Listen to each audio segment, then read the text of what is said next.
Skyquest in Langley has gotten a lot of mixed reviews, but I've been able to catch up with some of the students there, and let's find out what it's really like.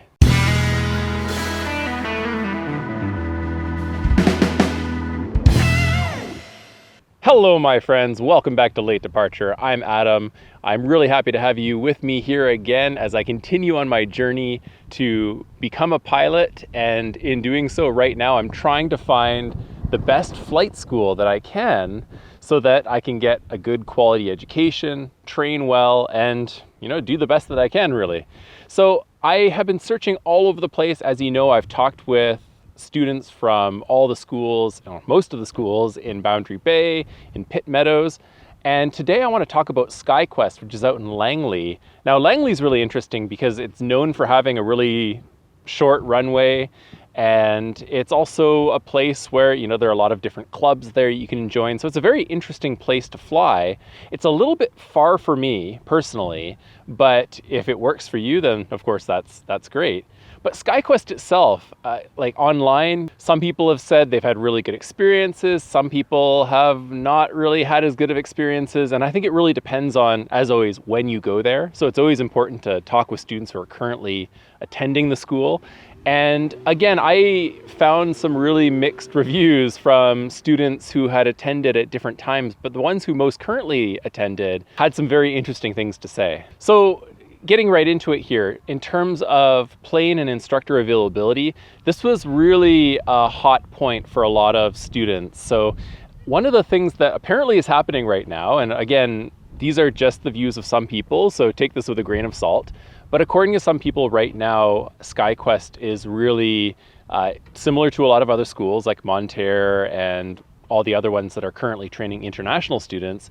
They have been taking on additional international students and prioritizing them a lot more so than the local students. So for international students, the theory is that the international students are paying more, and that's why Skyquest is prioritizing them. I'm not sure if that's the truth, and of course none of the students could really verify that, so this is just a rumor, of course, keep that in mind. But the reality seems to be that it has been getting really difficult to book flights. So the students reported having an average booking time of at least 30 days in advance. And even then, it was quite difficult because, similar to a lot of schools, the instructors typically have no restrictions on bookings, whereas students sometimes are restricted to only booking 15 flights at a time, or they're only allowed to book up to 30 days in advance, but instructors can book beyond that. So the instructors who might be training the foreign pilots at Skyquest, they might be booking, solidly many weeks in advance of the 30-day limit, so maybe a month and a half in advance or something like that, which makes it really difficult for local students. And word amongst the local students is that Skyquest might be shifting, similar to Monterey, into a very international student-focused business design. So like this is something that Monterey, they did back when I went there 15 years ago, and they started taking on all the Chinese students. It looks like Skyquest might be doing something similar. So if you are planning to go fly there, you might get pushed to the side, or you might not be able to make bookings, which really is unfortunate if you pay the registration fee and all of that stuff, and you find an instructor and you talk with them only to go onto the booking system and find out that you can't actually book anything. And that's something that you definitely want to do. Make sure you check out the booking schedule before you register for a school, because you want to be able to see whether or not you can actually get flights there.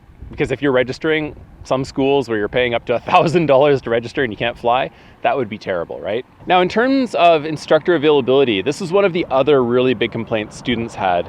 Plane break.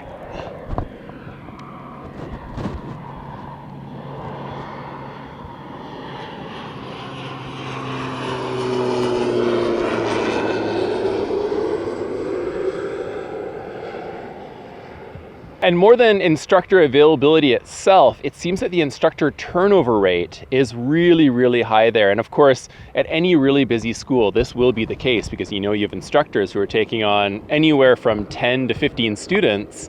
They're constantly getting those hours, and as soon as they get enough hours to go onto the airlines, they're out. And so one of the students I talked with, in just a period of about a month and a half, went through 5 instructors, which I really think is terrible. That's really something I would chalk up to bad management of students and flight instructors, because if the management isn't making sure that, you had an instructor, your instructor had to go off. Okay, sure, that does happen, but they should go out of their way to make sure that the next instructor they put you with isn't going to leave in the next week or something. And when I heard that actually aggravated me. I actually had that experience a few times when I first started flying. I had instructors who after a week had left, or after a couple weeks had left. And really, your relationship with your instructor, and this is what a lot of people are saying, relationships with instructors are so important. This is really one of the make or break factors for your entire flight training career, as far as I've heard from all of the students and everyone that I've talked to in the aviation community. So this is something that I would really keep in mind if I was looking at Skyquest. And if you're close to that school and you decide this is it, this is for me, really try to make sure that you get an instructor and ensure that that instructor is going to be there for at least a while, so that you're not just cycling through instructors nonstop. In terms of additional things like textbooks or other supplemental materials, they don't force you to buy those things. They're pretty transparent about it. They don't force you to buy their specific ground school package or anything like that, like some of the other schools do. So that was pretty good. And in terms of forcing you to get ratings, they did mention to some of the students that, you should start thinking about this rating or something like that. But in no way did they try to force the students to do that. Now, this is a good thing, but the other thing is that this kind of comes back to the fact that they're focusing a lot on the international students who are coming to Canada and are basically signing a contract to start everything from PPL, CPL, like the entire shebang, all of their training all at once.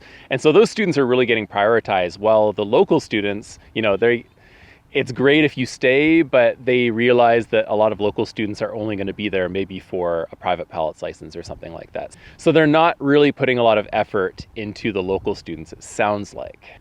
So in terms of paying as you go or paying up front, they do apparently give you an option to pay up front or just to put down a deposit or something like that. Like we also heard about this at Pacific Rim and some of the other schools there, but it's not mandatory, and you can just, for example, put a credit card on file and just have that charged every time you fly. So they're not forcing you to put it down a deposit or anything.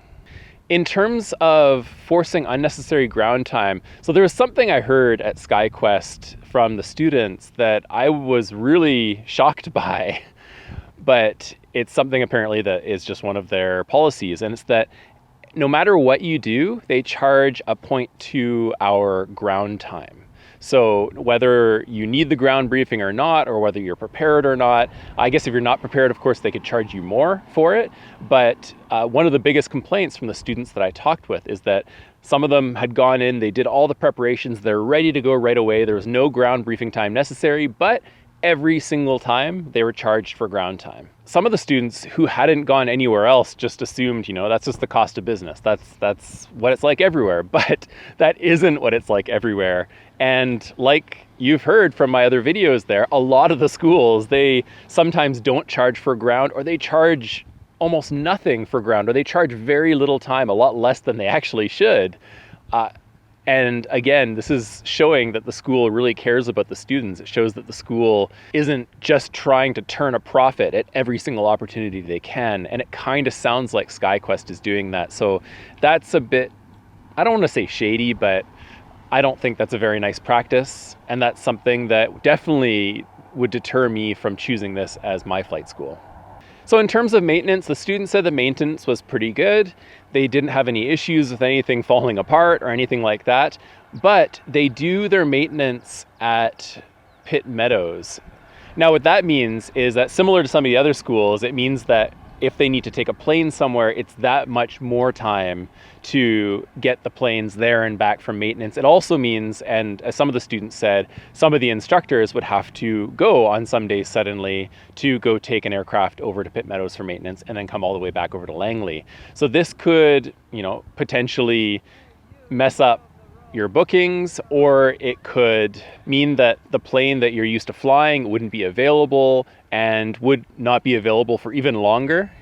Overall, not having in-house maintenance, I feel, is kind of to the detriment of the students because of their bookings, or just the overall availability of planes and instructors because of that.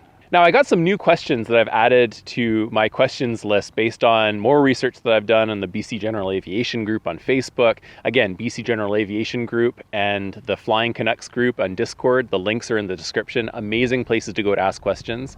But the new question was, what about weather limits imposed by schools? And this is something I haven't been asking a lot, but just so you know, as far as I've heard from a lot of people, some schools say you can't land at certain airports or you can't land on grass runways. Some of them have really strict weather restrictions that might stop you from flying as often as you might be able to go at other schools. Sometimes it's good for safety, but also sometimes it might be a little overprotective or something like that. It really is up to the school on how they do these weather limitation policies. But in terms of what they do at Skyquest, apparently it's all about the instructor's judgment calls. And for the most part, they let you go up as often as they can. There aren't really any super strict weather limitations there. So when I asked the students about whether or not the school shows off their show pony airplane when you come in to take a tour of the school, some of them just broke out into laughter saying, show pony, there is none. All of the planes are super old. They're just typical old general aviation aircraft. So they don't really have a show pony to show you. That being said, that means that, all the aircraft are pretty standard. You don't have to worry about them trying to get you in the door with their show pony since they don't have one. It is what it is, right?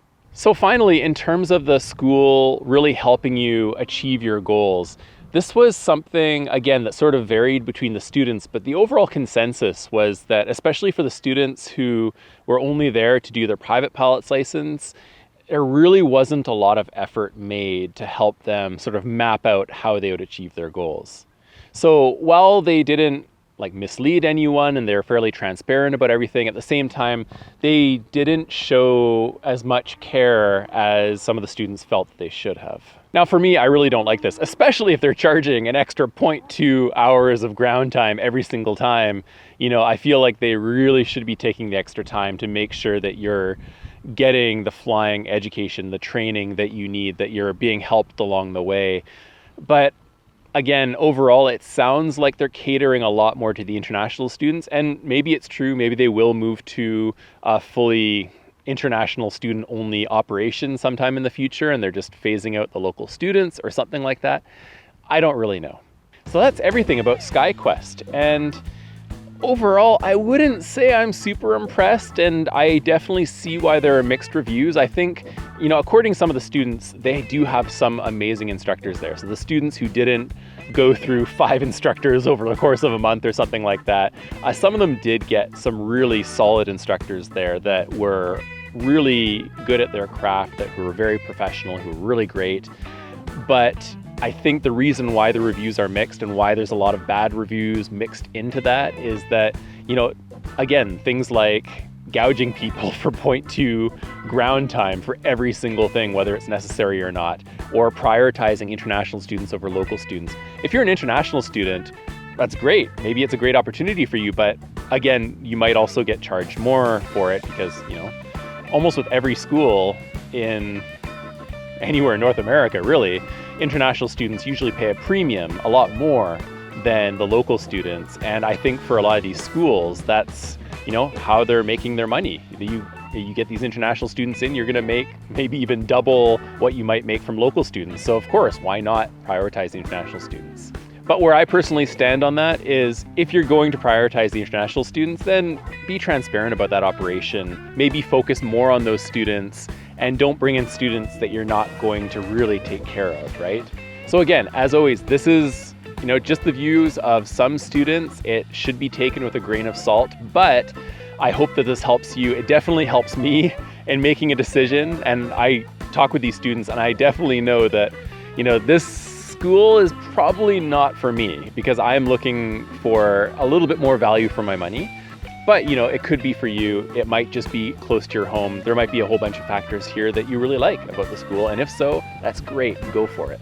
So thank you again for joining me on my late departure. I hope this was informative and helps you make a decision about what flight school you might end up going to here.